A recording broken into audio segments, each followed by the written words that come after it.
Hello students, next topic of discussion है fertilisation क्या होता है और इम्प्लांटेशन क्या होता है। स्टूडेंट्स, फर्टिलाइजेशन का मतलब आपको पता है कि जब स्पर्म सेल मेल की फर्टिलाइज करेगी, मतलब उसके न्यूक्लियस का फ्यूजन होगा विद द एग सेल, जिसे हम ओवम भी कहते हैं, ऑफ द फीमेल। इस प्रोसेस को हम क्या बोलेंगे? जब दोनों का यहां पर न्यूक्लियर फ्यूजन हो जाएगा उसे हम कहेंगे फर्टिलाइजेशन। ये इवेंट होता कहां है? ये फीमेल बॉडी के अंदर होता है, फेलोपियन ट्यूब के अंदर। और फेलोपियन ट्यूब में भी एम्पुला जो रीजन होता है उसे हम कहते हैं एम्पुलरी इस्थमस। जो रीजन होता है, आप याद करिए, मैंने आपको डायग्राम पढ़ाया था जब फीमेल रिप्रोडक्टिव ऑर्गन्स का, उसमें मैंने आपको फेलोपियन ट्यूब के अलग अलग रीजन्स बताए थे और उसमें एम्पुला एक रीजन था जहां पर फर्टिलाइजेशन एग्जैक्टली होती है। तो स्टूडेंट्स, हमें पता है कि ह्यूमंस के अंदर इंटरनल फर्टिलाइजेशन होती है, तो ये फर्टिलाइजेशन भी कहां हो रही है? फेलोपियन ट्यूब में, इनसाइड दी फीमेल। तो जब कॉइटिस होगा, मेल एंड फीमेल मेटिंग के बाद स्पर्म्स जब रिलीज करेंगे इनटू द फीमेल वेजाइना, जो कि डायरेक्टली स्पर्म्स रिलीज नहीं होंगे, स्पर्म्स के साथ साथ और भी तरीके के सिक्रीशंस होते हैं जिसे कलेक्टिवली हम सेमन बोलते हैं। मैंने ये वर्ड आपको पहले भी बताया है। उस पॉइंट ऑफ टाइम पर ये स्पर्म्स जो होंगे, सेमन जो होगा, ये मूव करेगा from the female vagina into the cervix region और उसके बाद यूट्रस तक जाएगा। सर्विक्स और यूट्रस के बाद वो रीच करेगा फेलोपियन ट्यूब में, एम्पुलर रीजन में फर्टिलाइजेशन होगा जहां एग वेट कर रहा है for the fertilisation with the sperm. ऐसे में ये जो ओवम है ये रिलीज करेगा इनटू द जंक्शन, ये 14th day of the cycle पर रिलीज करेगा, उसके बाद ही फर्टिलाइजेशन होगा। और this process of fusion of the sperm and the ovum is known as fertilisation. अब फर्टिलाइजेशन के बाद सबसे पहली सेल कौन सी बनेगी? सबसे पहली सेल बनेगी जाइगोट। जाइगोट में कितने क्रोमोसोम्स होंगे? 46 क्रोमोसोम्स होंगे ह्यूमंस के, राइट। और ये डिप्लॉयड होगी, जिसे हम क्या कहते हैं? 2n condition. तो ये बातें तो कॉमन है, ये चैप्टर 2 में भी आपको पढ़ाई है, चैप्टर 1 में भी बताई है, सेम बातें हैं। इंपॉर्टेंट पॉइंट अब क्या है यहां पर? देखिए, मिलियंस ऑफ स्पर्म्स हैं जो एंटर कर रहे हैं into the female reproductive tract, लेकिन उनमें से कोई एक स्पर्म ही है, ओनली सिंगल वन, जो एक स्पर्म है, फर्स्ट भी जो रहेगा, जो एग के साथ फर्टिलाइज करेगा। तो ऐसे में बाकी स्पर्म्स का क्या? प्लस इसमें ऐसा ही क्यों है कि फर्स्ट स्पर्म अगर एंटर करके फर्टिलाइज कर गया तो ऐसे में दूसरे भी तो फर्टिलाइज कर सकते हैं, उन्हें रोकेगा कौन? या फिर वो ओवम के पास ऐसा क्या मैकेनिज्म है कि सिर्फ सिंगल स्पर्म ही फर्टिलाइज हो पाता है? स्टूडेंट्स, इस सारे क्वेश्चंस का आंसर मिलेगा हमें इस डायग्राम में। देखिए, ये डायग्राम को समझिए। पहले मैं आपको समझाऊंगा इसमें एक ओवम का, एक एग सेल का स्ट्रक्चर। देखिए, ये एग सेल है। इस एग सेल के अंदर क्या होगा? यहां पर कहीं न्यूक्लियस होगा डेफिनेटली। इसकी कुछ मेम्ब्रेन्स हैं, राइट। इसमें एक बाहर की मेम्ब्रेन होती है जिसे हम कहते हैं zona pellucida. This is called as zona pellucida. Spelling का ध्यान रखिएगा, पेल्यूसिडा जैसे आप बोलेंगे वैसे ही आप लिखेंगे तो स्पेलिंग गलत नहीं होगी। जोना पेल्यूसिडा की लेयर के बाहर कुछ सेल्स होती हैं और इन सेल्स में क्या होता है स्टूडेंट्स? इनमें स्पेसिंग होती है अच्छी खासी, तो इन्हें हम कहते हैं सेल्स ऑफ कोरोना रेडिएटा। क्यों बोल रहे हैं इसको कोरोना की तरह? ये कोरोना वायरस नहीं है, कोरोना की तरह इसलिए बोल रहे हैं क्योंकि जैसे सन की फ्लेयर्स निकलती हैं चारों तरफ और सन का एक कोरोना होता है, इसी तरीके से देखिए तो ये स्फेरिकल स्ट्रक्चर का कोरोना जैसा है, आउटर बाउंड्री के बाहर की स्पेस है। तो दो तरीके की यहां पर सेल्स मैंने बताई, एक जो लेयर्स बताई, इनफैक्ट एक लेयर है जो ओवम के बाहर की है जिसे हम बोल रहे हैं जोना पेल्यूसिडा, और बाहर की तरफ जोना पेल्यूसिडा के बाहर कुछ सेल्स हैं जिन्हें हम कह रहे हैं सेल्स ऑफ कोरोना रेडिएटा, और उनमें इंटरसेलुलर स्पेस है। प्लस एक पेरी वाइटलाइन स्पेस होती है, तो अंदर की जो लेयर होती है उसे वाइटलाइन मेम्ब्रेन कहते हैं। एनसीईआरटी ने इतना बताया नहीं है। और इस पर्टिकुलर जोना पेल्यूसिडा और वाइटलाइन मेम्ब्रेन के बीच की जो स्पेस होती है उसे हम कहते हैं पेरी वाइटलाइन स्पेस। ये तो हुआ स्ट्रक्चर। अब मैं आपको बताना चाहता हूं यहां पर कि स्पर्म आकर के एंटर करने की कोशिश करेगा। ये एक स्पर्म सेल है, इधर देखें तो दूसरी भी एक स्पर्म सेल कोशिश कर रही है एंटर करने की, और मल्टीपल स्पर्म सेल हो सकती है बिल्कुल, लेकिन कोई एक ही स्पर्म सेल है जो यहां पर फर्टिलाइज करेगी। ऐसा कैसे? स्टूडेंट्स, ये जो पर्टिकुलर जोना पेल्यूसिडा की लेयर होती है ये बहुत ज्यादा क्या होती है? हार्ड होती है। इसको पेनिट्रेट करना मुश्किल होता है, उसके लिए स्पर्म के पास एक स्ट्रक्चर होता है। याद करिए पिछले टॉपिक्स को। तो स्पर्म सेल के पास क्या होता है, एक स्ट्रक्चर होता है इनका। जैसे ये हेड है एक स्पर्म सेल का, तो हेड में याद करिए मैंने आपको बताया था कि अगर न्यूक्लियस है तो आगे की तरफ एक इस तरीके का स्ट्रक्चर होता है, और इस स्ट्रक्चर को हम क्या कहते हैं, इस स्ट्रक्चर को, जो आगे की तरफ ये स्ट्रक्चर है पूरा का पूरा, इस स्ट्रक्चर को क्या बोलते हैं, एक्रोसोम बोलते हैं, एक्रोसोम। इस एक्रोसोम स्ट्रक्चर में क्या प्रेजेंट है, there are many hydrolytic enzymes, hydrolytic enzymes are present in this particular structure.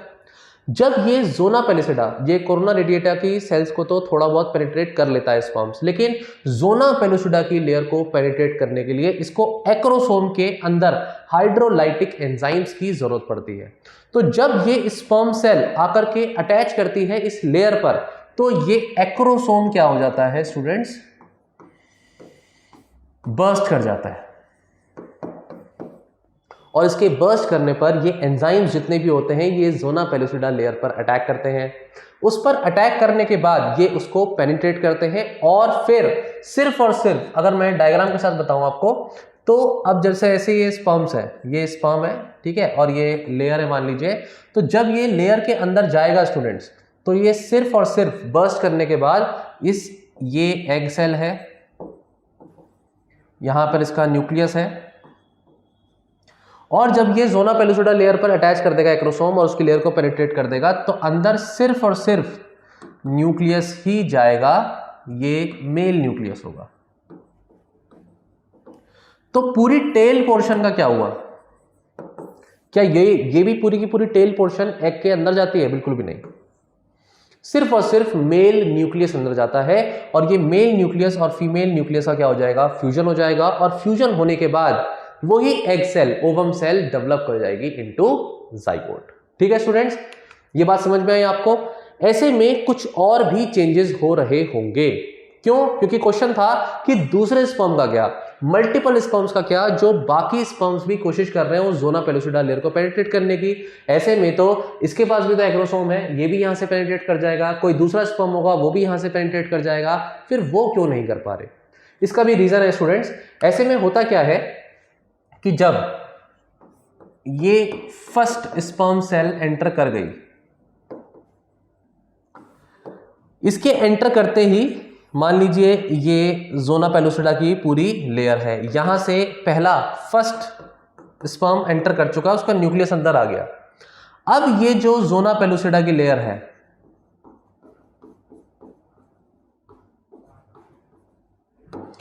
इसके साथ में होता यह है कि अंदर की तरफ, सेल के अंदर की तरफ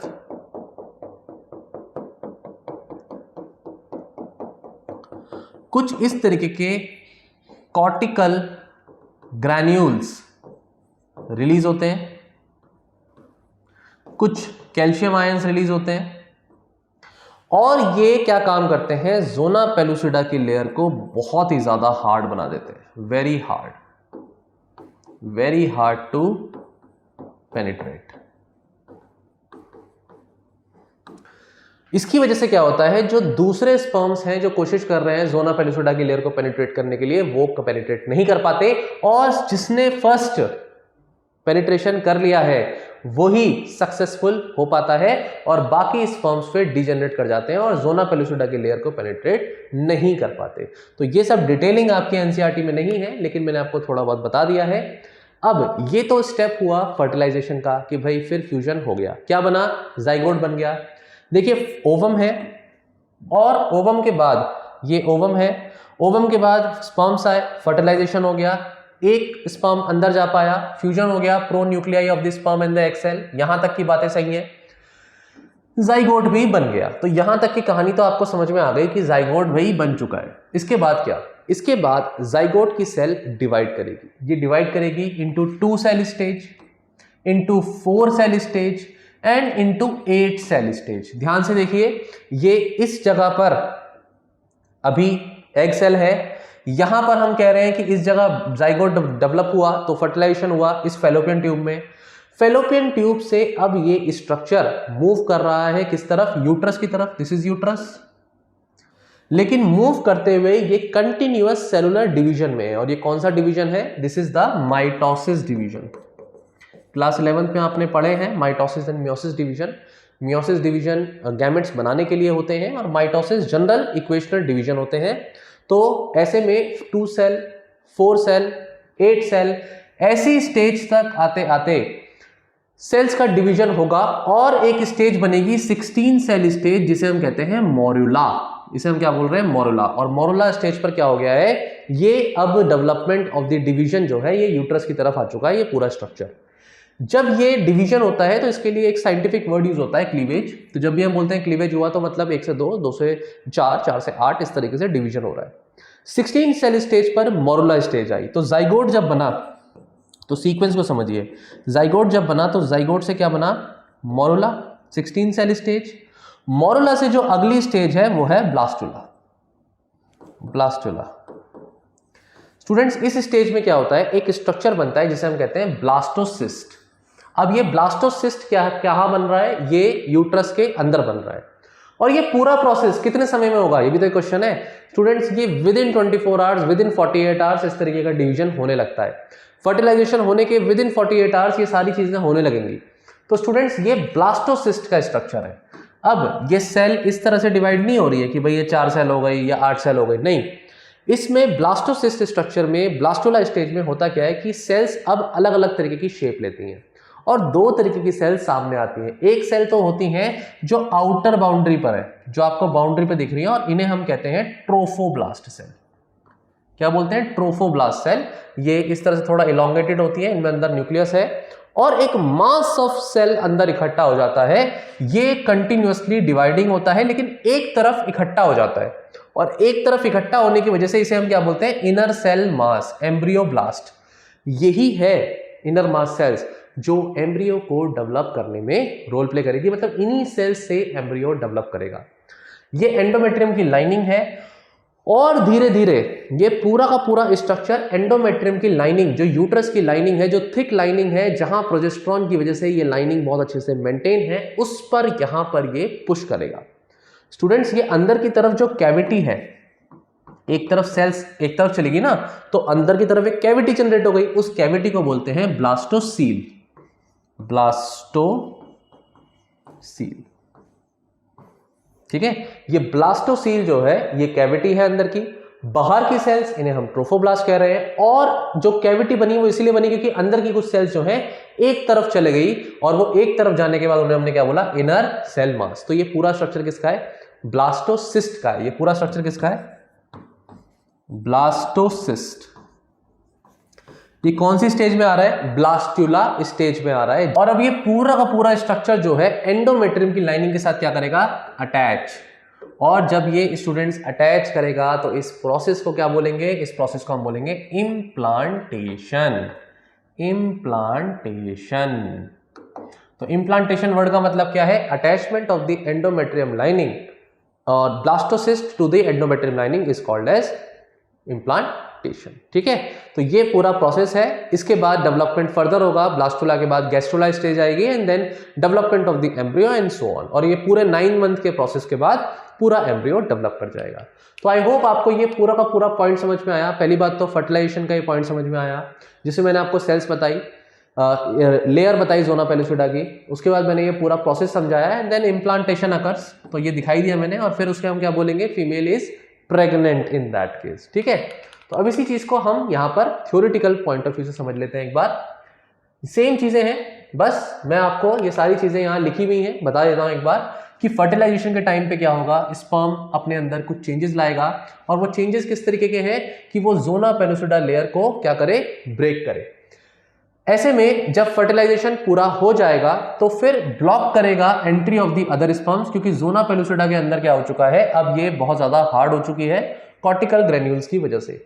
इसकी वजह से इंश्योर होगा सिर्फ एक ही स्पर्म फर्टिलाइज करे, और एंजाइमेटिक रिएक्शंस होंगी, जो सिक्रीशंस होंगे, ये एक्रोसोम की वजह से हो पाता है, क्योंकि एक्रोसोम जो होता है वो हेल्प करता है यहाँ पर जोना पेलुसिडा लेयर को पेनिट्रेट करने में। इस कंप्लीशन की वजह से फिर क्या होगा कि सेकेंडरी जब स्पर्म एंटर कर जाता है तो सेकेंडरी oocyte जो होता है वो पूरी मियोसिस अपनी कंप्लीट करता है, लास्ट स्टेज पर होता है एक्चुअली में। ये आपको क्लास 11th में बताया गया होगा। कंप्लीट जो मियोसिस का डिवीजन होता है जो एग सेल के लिए हो रहा होता है वो कंप्लीट होता है प्रोसेस जब न्यूक्लियस एंटर कर जाता है। इसकी वजह से हैप्लॉइड ओवम तो है ही और वो सेकेंडरी पोलर बॉडी एक बन जाती है। तो फर्स्ट प्राइमरी पोलर बॉडी होती है, एक सेकेंडरी पोलर बॉडी होती है। ये सब आप क्लास 11 में पढ़ चुके हो। अगर मान लो आपने क्लास 11 में पढ़ा है और आपको याद नहीं है तो कोई बात नहीं, छोड़ो इस पॉइंट को, टेंशन मत लो। हैप्लॉइड स्पर्म सेल जो न्यूक्लियस की होगी वो फ्यूज करेगी, इस तरीके से डिप्लॉइड न्यूक्लियस बनेगा। तो जाइगोट डिप्लॉइड होता है, ये बात मैं आपको बता चुका हूं, इस बात का ध्यान रखिए। माइटोसिस फिर स्टार्ट करेगी, जाइगोट धीरे धीरे क्लीवेज होगा उसके अंदर और 2 से 4, 4 से 8, 8 से 16 डॉटर सेल्स बन जाएंगी और 16 सेल स्टेज को हम क्या बोलेंगे, मोरुला बोलेंगे। अब इंडिविजुअल सेल को ये मान लीजिए ये 4 सेल है ना, तो 4 सेल में इंडिविजुअल सेल को हम क्या बोलेंगे, ब्लास्टोमर्स। ब्लास्टोमर्स यहां लिखा भी है कि हर डॉटर सेल को हम ब्लास्टोमर बोलेंगे। पूरा का पूरा स्ट्रक्चर 16 सेल स्टेज का उसे मोरुला बोलेंगे। जब वो फर्दर डिवाइड करने जाएगा तो वो ब्लास्टोसिस्ट बनाएगा। ब्लास्टोसिस्ट पे हमें ये पता है कि भाई ऐसे में 2 तरीके की सेल्स अरेंज होती हैं। बाहर की जो होती हैं उन्हें ट्रोफोब्लास्ट कहते हैं, अंदर की जो होती हैं उन्हें इनर सेल मास कहते हैं। देखिए डायग्राम में, बाहर की ट्रोफोब्लास्ट है, अंदर की इनर सेल मास है। इतना समझने के बाद आपको पता चल गया है कि ट्रोफोब्लास्ट जाकर के किसके साथ अटैच करेगा, एंडोमेट्रियम की लाइनिंग के साथ अटैच करेगा और उस प्रोसेस को हम क्या बोलेंगे, इम्प्लांटेशन, जिसके हम कहेंगे कि फीमेल में क्या कह सकते हैं हम, प्रेगनेंसी है, वो प्रेग्नेंट है। इनर सेल मास फिर डिफरेंशिएट करेगा और एम्ब्रियो में वो डेवलप करेगा। हाँ, और यही वो एम्ब्रियो है जो पूरा का पूरा बेबी 9 मंथ्स में डेवलप करेगा। अटैचमेंट के बाद यूट्राइन सेल्स कंटिन्यूसली डिवाइड करेंगी और चारों तरफ से ब्लास्टोसिस्ट को घेर लेंगी। ये एंडोमेट्रियम की लाइनिंग है। अल्टीमेटली पूरी तरीके से एंडोमेट्रियम की लाइनिंग में ये ब्लास्टोसिस्ट एम्बेडेड हो जाएगा और इम्प्लांटेशन उसे हमने बोल दिया है ऑलरेडी। ये पूरा प्रोसेस है स्टूडेंट्स। तो आई होप ये पूरा टॉपिक आपको समझ में आया, जिसमें मैंने आपको फर्टिलाइजेशन पढ़ाया और इम्प्लांटेशन पढ़ाया। डेफिनेटली उसके बाद जो नेक्स्ट टॉपिक है वो है सेक्स टर्मिनेशन। यहां तक का आई होप टॉपिक आपको अच्छे से समझ में आया होगा students. Thank you so much.